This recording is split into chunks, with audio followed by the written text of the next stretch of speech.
In the depths of space, far from the humble world that birthed them, the humans had finally drawn the attention of the galaxy's masters. The Galactic Empire, unchallenged for millennia, had deigned to acknowledge the upstart species.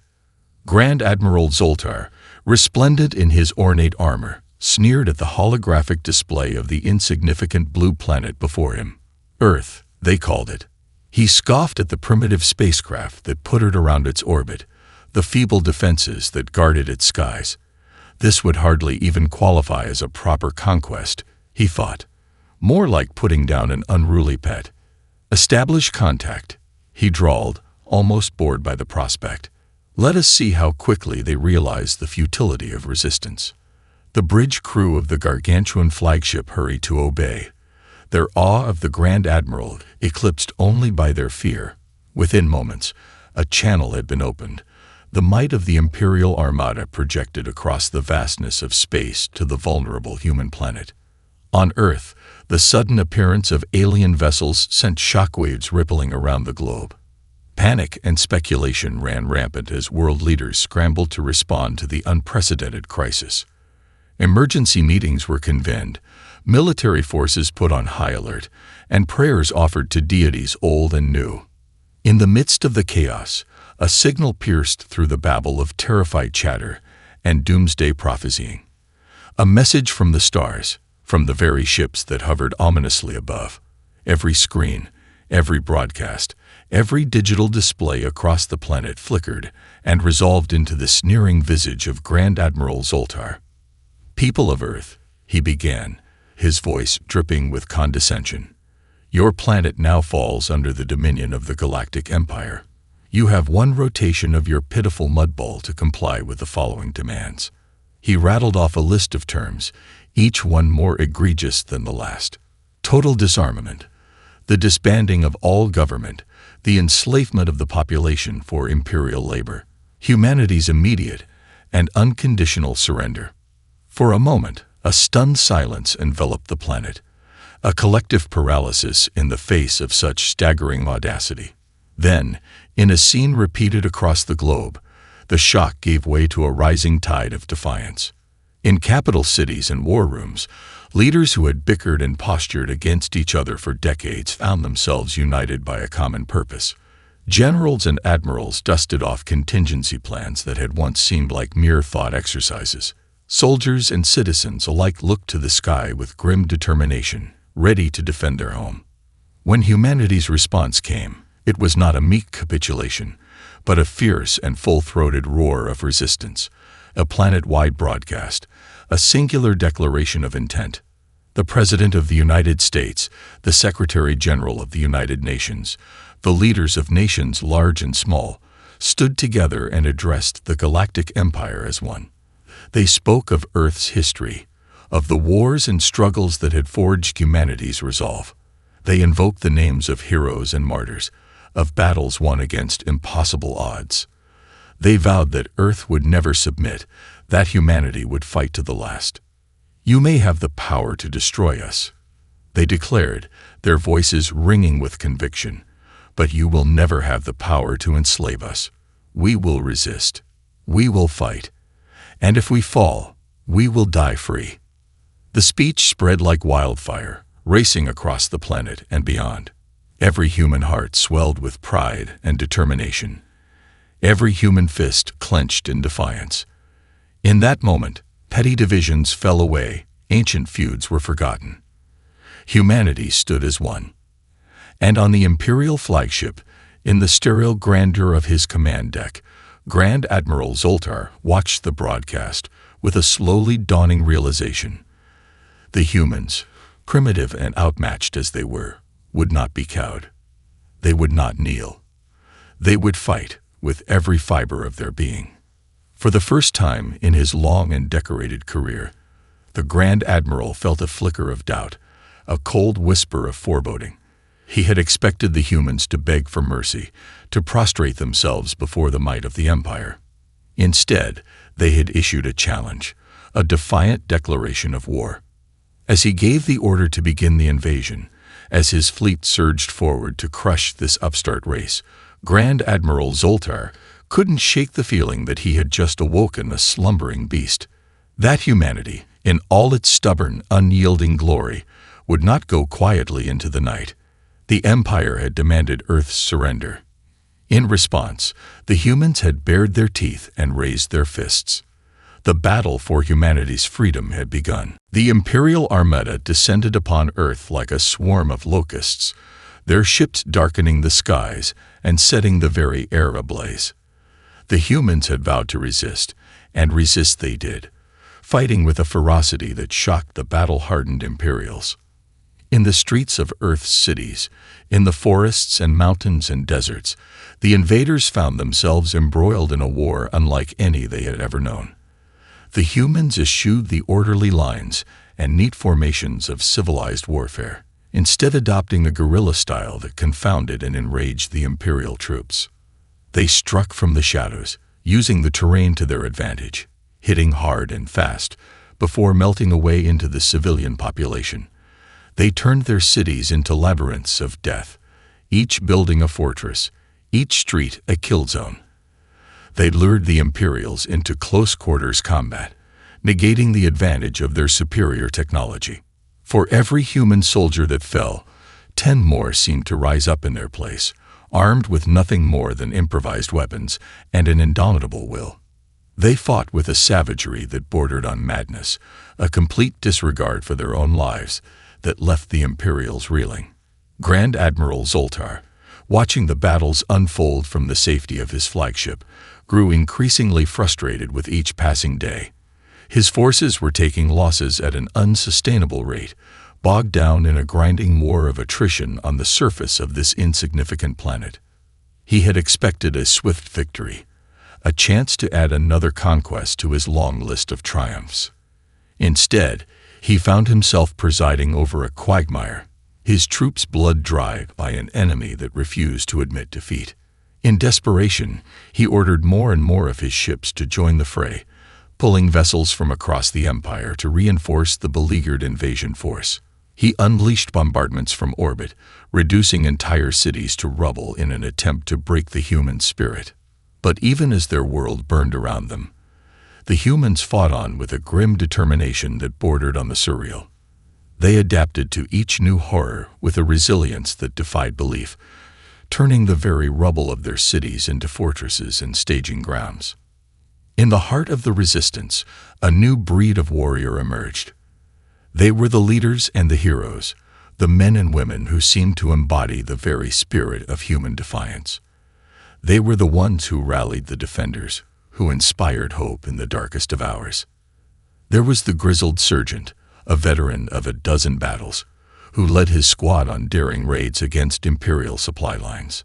There was the young hacker, her fingers flying over a makeshift keyboard as she sowed chaos in the Imperial networks. There was the old man, a retired engineer, who turned his workshop into a factory for improvised bombs and jury-rigged weapons. And at the center of it all, there was the president, the woman who had once been a mere politician, now transformed into a symbol of human resilience.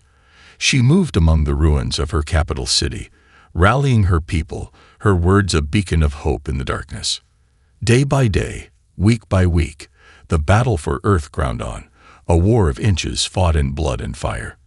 The Imperials, for all their technological might, found themselves stymied at every turn, their advances blunted, their losses mounting. In the depths of his flagship, Grand Admiral Zoltar pored over the casualty reports and the battle maps, his face a mask of cold fury. This was not how it was supposed to be. He was the conqueror of 1,000 worlds, the scourge of the galaxy. He would not be defeated by a bunch of primitive savages.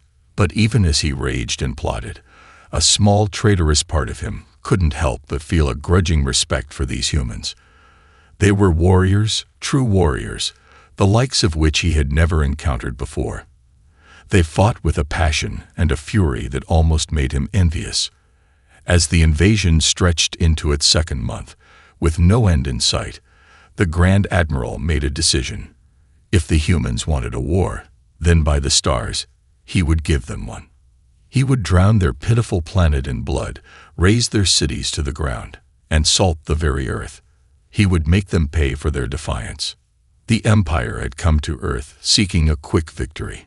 Instead, they found themselves locked in a battle for survival against an enemy that would not yield. The humans, outmatched and outgunned, fought on with a savage brilliance that would echo through the ages. The war for Earth had only just begun. The skies above Earth burned. Imperial warships, their hulls gleaming in the light of the fires below, rained death and destruction upon the battered planet. The bombardment had begun in earnest, a last desperate attempt by Grand Admiral Zoltar to break the will of the human resistance. City after city disappeared in flashes of blinding light, reduced to rubble and ash by the relentless pounding from orbit. Millions perished in the opening salvos, caught in the open or buried beneath the ruins of their homes. The once vibrant planet was transformed into a charnel house, a smoking wasteland of shattered cities and blackened bones. But even as the bombs fell and the fires raged, the humans fought on with a grim determination that bordered on the fanatical. They took shelter in underground bunkers and fortified basements, emerging from the ruins to strike at the Imperial invaders whenever and wherever they could. In the heart of the resistance, a desperate plan was taking shape. The human leaders, their faces gaunt and their eyes haunted by the horrors they had witnessed, gathered in a secret bunker beneath the ruins of their capital city. "We can't go on like this," the president said, her voice hoarse from the smoke and the shouting. "We're being slaughtered. We need to strike back, hard and fast." "But how?" a general asked, his uniform stained with blood and dirt. "Their ships are impervious to our weapons. We can't even get close." "We don't need to get close," a new voice said, and all eyes turned to the speaker. It was a young woman, barely out of her teens, with a fierce intelligence burning in her eyes. "We just need to get inside." She laid out her plan, a daring gambit that hinged on a single desperate strike. A team of human special forces, the best of the best, would infiltrate the Imperial command ship and take out the Grand Admiral himself. It was a suicide mission, a one-way trip, but it was the only chance they had. There were objections, of course. It was too risky, too desperate. The odds of success were vanishingly small. But in the end, there was no other choice. The plan was approved, and the volunteers stepped forward. They were a motley crew, drawn from the ranks of the Resistance's most skilled and daring fighters. There was the grizzled sergeant, his face a map of scars and his eyes hard as flint. There was the young hacker, her fingers twitching with nervous energy. There was the engineer, his mind already whirling with plans and schematics. And leading them all was the captain, a man with a reputation for doing the impossible. He had fought in a dozen battles, had cheated death more times than he could count. He was the best of the best, and he knew it. The infiltration began with a series of feints and distractions, drawing the Imperial fleet's attention away from the real target. The human ships, already battered and depleted, threw themselves against the Imperial lines in a series of desperate, doomed attacks. And while the Imperials were distracted, the strike team made their move. They slipped through the enemy's defenses in a stolen shuttle, their hearts pounding with a mixture of fear and determination. The journey to the command ship was a nightmare of close calls and narrow escapes, but somehow, against all odds, they made it. They boarded the massive vessel, their weapons ready, their faces grim. The fighting inside the ship was brutal and bloody, a close-quarters battle against the elite Imperial guards. The humans fought with a savage fury, driven by desperation and a burning hatred for their oppressors. One by one, they fell, cut down by blaster fire or overwhelmed by sheer numbers. But they fought on, buying time with their lives, pushing deeper and deeper into the heart of the ship. And then, at last, they reached their goal. The command deck loomed before them, guarded by the most fearsome warriors in the Imperial fleet. The captain, his face streaked with blood and his eyes blazing with a fierce light, led the charge. It was a battle that would echo through the ages, a desperate, brutal struggle against impossible odds. The humans fought with a skill and a fury that left the Imperials reeling, their blades flashing and their blasters spitting fire. And in the end, through sheer grit and determination, they prevailed. The Grand Admiral fell, his head severed from his body by the captain's blade. The command deck was theirs, the ship crippled and adrift. But the victory had come at a terrible cost. Of the strike team, only the captain remained, his body broken and his spirit all but spent. With his last breath, he sent a message to the resistance, a final defiant declaration of victory. And on the surface of Earth, as the news spread like wildfire, a cheer went up from a million throats. The humans had struck a blow against the very heart of the Empire, had shown that even the mightiest could fall. The war was far from over, but for the first time, there was hope, a flicker of light in the darkness. The humans had proven that they could fight, that they could win, and they would never, ever stop. In the aftermath of the daring raid on the Imperial command ship, a new energy surged through the human resistance. The news of the Grand Admiral's death spread like wildfire, sparking uprisings and rebellions on a dozen occupied worlds. On Earth, the resistance emerged from the ruins of their cities with a fierce determination, their spirits buoyed by the knowledge that the invaders could be beaten. They took the fight to the Imperials in a series of daring raids and guerrilla attacks, striking hard and fast before melting back into the shadows. Leading the charge were the pilots of the resistance, a ragtag band of misfits and daredevils who had taken to the skies in a motley assortment of fighter craft. They were outnumbered and outgunned by the sleek, deadly Imperial fighters, but what they lacked in technology, they made up for in skill and sheer stubborn bravery. There was Red Squadron, a tight-knit group of veteran pilots who had cut their teeth in the dogfights over the ruins of Los Angeles. They flew with a precision and a fury that left the Imperials reeling, their battered craft dancing through the skies like deadly ballerinas. There were the Blue Angels, a squad of young hotshots who had learned to fly in the canyons and valleys of the American West. They took to the air with a whooping, hollering joy, their craft emblazoned with the icons of their old world heritage. And then there were the Jolly Rogers, a band of pirates and scoundrels who had taken to the stars in search of plunder and glory. They fought with a wild, reckless abandon, their craft held together by little more than spit and prayers. Together, these pilots became the stuff of legend, their names whispered with awe and reverence by the people of Earth. They struck at the Imperial fleet with a daring and a skill that defied belief, racking up kill after kill in a dizzying display of aerial prowess. The Imperials, still reeling from the loss of their Grand Admiral, threw everything they had at the human fighters. They sent out their best pilots, their most advanced craft, in a desperate attempt to regain control of the skies. But the humans would not be denied. They met the Imperial aces head-on, engaging them in a series of duels and dogfights that lit up the skies of Earth. They pushed their craft to the very limits of their endurance, pulling off maneuvers that seemed to defy the very laws of physics. And with each victory, each downed Imperial fighter, the legend of the human aces grew. The people of Earth looked to the skies with a newfound hope, their hearts swelling with pride at the sight of their champions. On the ground, the resistance fought on with a savage brilliance, their tactics evolving and adapting to the changing face of the war. They used the wreckage of downed fighters to build makeshift shelters and fortifications, turning the very debris of the battle into a weapon against their oppressors. In the heart of the resistance, a new leader emerged. She was a young woman, barely out of her teens, with a fierce intelligence and a burning desire to see her people free. She rallied the fighters and the pilots, the hackers and the engineers, forging them into a single, unstoppable force. Under her guidance, the resistance began to push back against the Imperials, retaking lost ground inch by bloody inch. They struck at the enemy's supply lines, cutting off their flow of reinforcements and material. They infiltrated the Imperial ranks, sowing chaos and discord from within.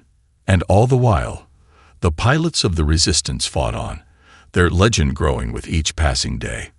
They became the heroes of a new age, the shining beacons of hope in a world consumed by darkness. The Imperials, their forces stretched thin and their morale crumbling, began to falter. They had come to Earth expecting an easy conquest, a quick and decisive victory. Instead, they found themselves mired in a brutal, bloody war of attrition, their every advance met with fierce resistance. In the skies above the planet, the human aces continued to rack up victories, their kills mounting into the hundreds, then the thousands. The Imperials put bounties on their heads, offering vast rewards for their capture or destruction. But the pilots of the Resistance would not be cowed. They fought on with a grim determination, their bond forged in the crucible of battle. They were brothers and sisters, united by a common cause and a shared destiny. And as the war ground on, as the tide slowly began to turn in favor of the humans, the Imperials came to know the true meaning of fear. They had awoken a sleeping giant, a race of warriors who would fight to the very last breath for their freedom. The battle for the skies of Earth had only just begun. But already, the Imperials knew that they faced an enemy unlike any they had ever encountered before. An enemy who would never, ever stop fighting. The Galactic Empire was in disarray. The death of Grand Admiral Zoltar had left a gaping void at the heart of their command structure, a wound that festered and spread with each passing day. On the bridge of the Imperial flagship, the newly promoted Admiral Vaxer paced back and forth, his face a mask of barely contained fury. The reports from the surface of Earth were grim, a litany of defeats and setbacks that threatened to unravel the very fabric of the Empire. "This cannot continue," he snarled, his eyes flashing with a cold, hard light. "We must crush these humans, once and for all." His subordinates, cowed by his rage, scrambled to obey. They drew up plans and strategies, each more brutal and ruthless than the last. They would bombard the human cities from orbit, they declared. They would poison the very air and water of the planet, unleash plagues and pestilence upon the population. But even as they plotted and schemed, a new threat was emerging from the depths of space. The human resistance, emboldened by their victories and armed with captured Imperial technology, had begun to expand their reach beyond the confines of their home world. They struck at Imperial outposts and supply depots, raiding them for weapons and resources. They infiltrated the ranks of the Empire's subject races, fomenting rebellion and dissent.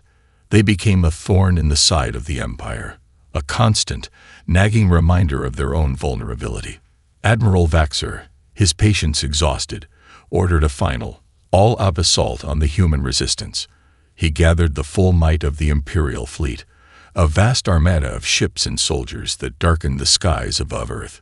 But even as the Imperials prepared for their final push, the humans were launching a desperate gambit of their own.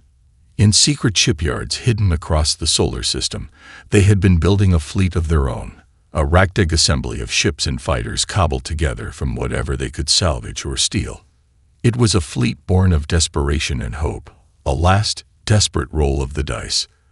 The human leaders knew that they could not hope to match the Imperials ship for ship, gun for gun.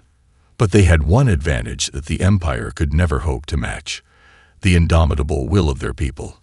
As the Imperial fleet closed in on Earth, the human ships emerged from their hiding places, a motley assemblage of vessels that seemed to defy the very laws of space and time. There were sleek, deadly fighters, their hulls emblazoned with the icons of ancient Earth warriors. There were massive battleships, their decks bristling with guns and missile launchers. And at the head of the fleet, there was a single massive vessel, a ship unlike any that had ever been seen before. It was a thing of beauty and terror, a creation of human ingenuity and desperation. The Ark, they called it, a fitting name for the vessel that carried the hopes and dreams of an entire species. The battle that followed was one for the ages, a titanic clash of wills and weapons that lit up the skies of Earth. The Imperial ships, vast and powerful, seemed to dwarf the human fleet, their guns and missiles tearing through the void with a terrible, implacable fury. But the humans would not be cowed.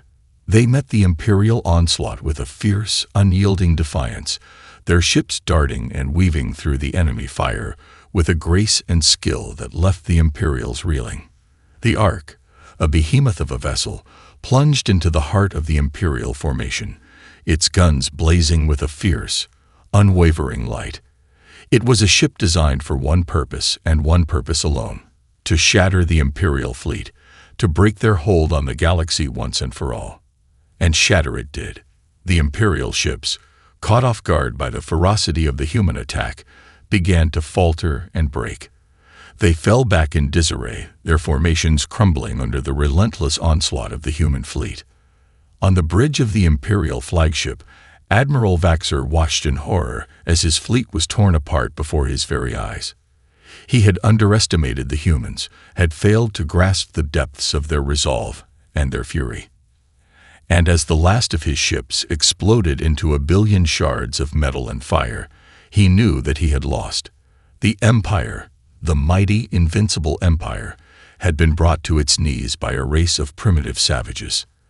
In the heart of the Ark, the human leaders watched the battle unfold with a sense of grim satisfaction. They had gambled everything on this final, desperate strike, had risked the very future of their species on a single roll of the dice. And they had won. Against all odds, against all hope, they had emerged victorious. The Empire was broken, its hold on the galaxy shattered beyond repair. But even as they celebrated their triumph, the human leaders knew that the true battle was only just beginning. They had won a great victory, but the war was far from over. The Galactic Empire was a vast, sprawling thing, a cancer that had spread its tendrils across 1,000 worlds. It would not be defeated in a single battle, no matter how decisive. No, the humans knew that they faced a long, hard road ahead. They would have to fight, and keep fighting, until every last trace of the Empire had been wiped from the face of the galaxy. But they were ready. They had proven themselves in the crucible of war, had shown the galaxy the true meaning of human resilience and courage. And as the Ark turned its bow towards the stars, the human fleet falling into formation behind it, they knew that they would never, ever stop fighting. They were the defenders of Earth, the champions of freedom and justice, and they would not rest until the galaxy was free. The Galactic Empire was reeling, its once invincible armada reduced to a shadow of its former glory. But even in defeat, the Imperials were far from broken. They clung to their conquered worlds with a desperate, feral tenacity, determined to hold on to their crumbling empire to the last. Against this bitter resistance, the human fleet launched a series of daring attacks, striking deep into the heart of Imperial space. They were a force unlike any the galaxy had ever seen, a motley collection of ships and crews united by a single unbreakable bond. At the forefront of this assault were the Ark and its battle-hardened crew. They had been forged in the crucible of Earth's liberation, had seen friends and comrades fall in the desperate struggle against the Empire. Now they led the charge, their ship a symbol of human defiance and resilience. The Imperials, their forces stretched thin across 12 worlds, fought back with a savage desperation. They unleashed weapons of unimaginable destructive power, turned the very fabric of space and time against the human invaders. But the crew of the Ark would not be deterred. With each new battle, each hard-won victory, they grew stronger and more determined. They adapted to the Empire's ever-evolving tactics, turning their own weapons against them with a cunning and ingenuity that left the Imperials reeling. At the heart of this campaign were the leaders of the human resistance, the brilliant minds that had guided their people through the darkest of times. There was the grizzled old admiral, a veteran of 100 battles, his tactical genius matched only by his unyielding resolve. There was the young diplomat, her words a weapon as potent as any gun or bomb, able to turn even the most stalwart Imperial allies to the cause of freedom.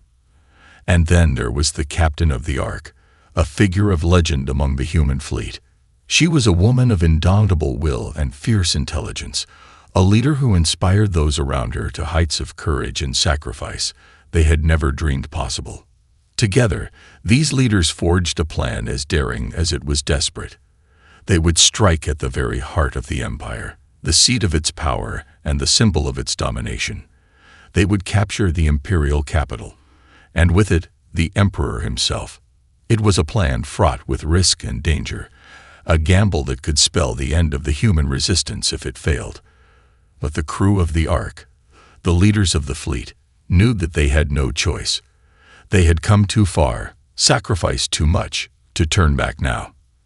As the Ark and its escort ships fought their way through the imperial blockade, the battle raged with a ferocity that shook the very stars. The Imperials, sensing the danger, threw everything they had at the invaders, determined to crush them before they could reach their goal. But the humans would not be denied.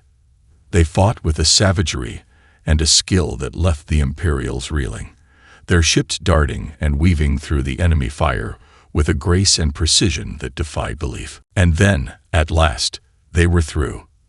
The imperial capital lay before them, a vast, sprawling metropolis that glittered with a dark, malevolent beauty. The Ark, its hull scarred and battered from a dozen battles, led the charge, its crew determined to see their mission through to the end. As they descended through the atmosphere, the city's defenses came to life, a vast network of gun emplacements and energy shields that seemed to defy the very laws of physics. But the humans, their resolve hardened by the long months of war, would not be deterred. They fought their way through the city's streets, each block a battlefield, each building a fortress. The Imperials, caught off guard by the suddenness of the attack, fell back in disarray, their lines crumbling under the relentless human assault. And then, at last, they reached the Imperial Palace, a vast, towering edifice that seemed to touch the very sky. The Ark, its guns blazing, led the charge, its crew determined to end the Emperor's reign of terror once and for all. The battle that followed was one for the ages, a desperate, bloody struggle that raged through the halls and chambers of the palace. The Imperials, their backs to the wall, fought with a savage fury, determined to hold onto their power to the last. But the humans would not be denied. They fought with a courage and a tenacity that left the Imperials reeling, their resolve unbreakable in the face of the enemy's desperate resistance. And then, at last, it was over. The Emperor, his guard shattered and his palace in ruins, fell to his knees before the human captain, his face a mask of fury and despair. "You may have won this battle," he snarled, his eyes blazing with a hatred that seemed to burn with a physical force. "But the Empire will endure. We will rise again, stronger and more powerful than ever before." The captain, her face streaked with blood and her eyes hard as flint, shook her head. "No," she said, her voice ringing with a quiet, implacable resolve. "This is the end. The Empire falls today, and with it, the tyranny and oppression that have plagued the galaxy for so long." And with those words, the Emperor's reign came to an end. The Imperials, their will to fight broken by the fall of their leader, laid down their arms and surrendered to the victorious humans. The war was over.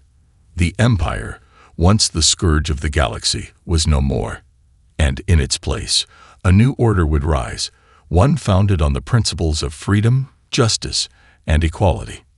The crew of the Ark, the heroes of the resistance, looked to the future with a sense of hope and determination. They had fought and bled for this moment, had sacrificed everything to see their vision of a better galaxy made real. And as the news of their victory spread across the stars, they knew that their struggle had not been in vain. The Empire was gone, and in its place, a new era of peace and prosperity would dawn. The humans had won, and the galaxy would never be the same. In the aftermath of the Empire's fall, the galaxy was a changed place. The once mighty imperial war machine lay in ruins, its ships and soldiers scattered to the winds. In its place, a new order was rising, one founded on the principles of freedom and self-determination. At the forefront of this new era were the humans, the unlikely heroes who had toppled an empire. They were the talk of the galaxy, their deeds and sacrifices the stuff of legend. Every sentient being knew their names, from the lowliest slave to the mightiest ruler. But even as the humans basked in the glow of their victory, they knew that their work was far from done. The Empire may have been defeated, but its legacy of oppression and tyranny lived on in the hearts and minds of those it had once enslaved. Across the galaxy, old resentments and ancient grudges flared to life, threatening to plunge the fragile peace into chaos. The humans, their resolve tested once more, found themselves thrust into the role of peacemakers and mediators, struggling to hold together the delicate fabric of the new order. It was a task that would have daunted even the most seasoned diplomats and politicians, but the humans, with their characteristic grit and determination, refused to back down from the challenge. They reached out to the Empire's former subject races, offering them a hand in friendship and a chance at a better future. They'd brokered treaties and alliances, forging bonds of trust and cooperation where once there had been only fear and mistrust. And at the heart of this effort was the crew of the Ark, the heroes who had led the charge against the Empire.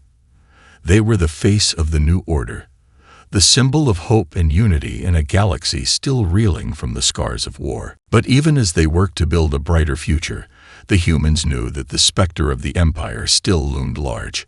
There were those among the Imperial remnants who clung to the old ways, who dreamed of a return to the days of conquest and domination. These die-hard Imperials, led by a shadowy figure known only as the Warlord, began to gather their forces in secret, plotting to overthrow the new order and restore the Empire to its former glory. They struck from the shadows, sowing chaos and discord wherever they could, determined to tear down all that the humans had built.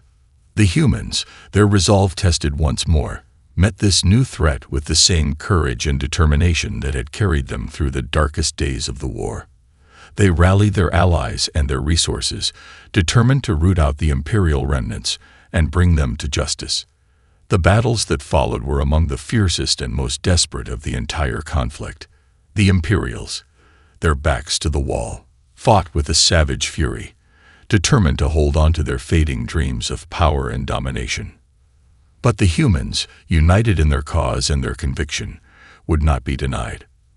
They met the Imperial onslaught with a fierce determination, their ships and soldiers fighting with a skill and tenacity that left the galaxy in awe. And in the end, after months of bloody struggle, the humans emerged victorious once more. The Warlord, his forces shattered and his plans in ruins, was brought before the leaders of the new order to face justice for his crimes. But even in defeat, the Imperials remained defiant. They spat their hatred and their contempt, cursing the humans and all they stood for. They vowed that the Empire would rise again, that the galaxy would once more tremble before its might. The human leaders, their faces grim and their eyes hard, listened to these tirades in silence. And then, with a quiet, implacable resolve, they passed their judgment. The Imperials, they declared, had forfeited their right to rule the galaxy. Their crimes and their atrocities, committed over centuries of oppression and tyranny, could not be forgiven or forgotten. They would be punished, their leaders tried and sentenced for their crimes against sentient life. But even in this moment of triumph, the humans knew that their work was not yet done. The galaxy was still a dangerous place, its people scared by the legacy of the Empire's rule. There would be challenges and obstacles to overcome, new threats to face, and new battles to fight. But the humans, united in their resolve and their determination, were ready to meet those challenges head-on. They had proven themselves in the crucible of war, had shown the galaxy the true meaning of courage and sacrifice.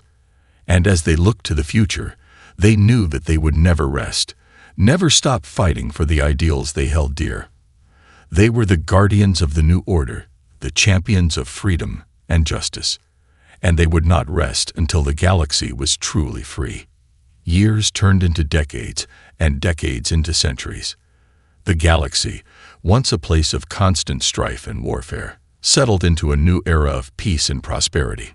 The humans, the architects of this new order, watched with pride as the seeds they had planted took root and flourished. Across the stars, new civilizations rose and fell, each one building upon the legacy of those who had come before. The old hatreds and resentments of the past faded into memory, replaced by a spirit of cooperation and mutual understanding. And at the heart of it all, the legend of the humans endured. They became the stuff of myth and legend, the heroes who had saved the galaxy from the brink of destruction. Every child grew up hearing the stories of their deeds and their sacrifices, of the courage and determination that had carried them through the darkest of times. On Earth, the cradle of humanity, a new golden age dawned. The planet, once a war-torn battleground, was transformed into a beacon of hope and enlightenment. Its cities were rebuilt, its lands healed, its people united in a common cause.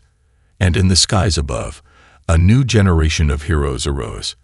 They were the descendants of the original crew of the Ark, the inheritors of a legacy of courage and sacrifice. They took to the stars once more, not as conquerors or invaders, but as explorers and peacemakers. They sought out new worlds and new civilizations, making contact with races and cultures beyond the wildest dreams of their ancestors. They forged bonds of friendship and cooperation, sharing their knowledge and their technology with all who would listen.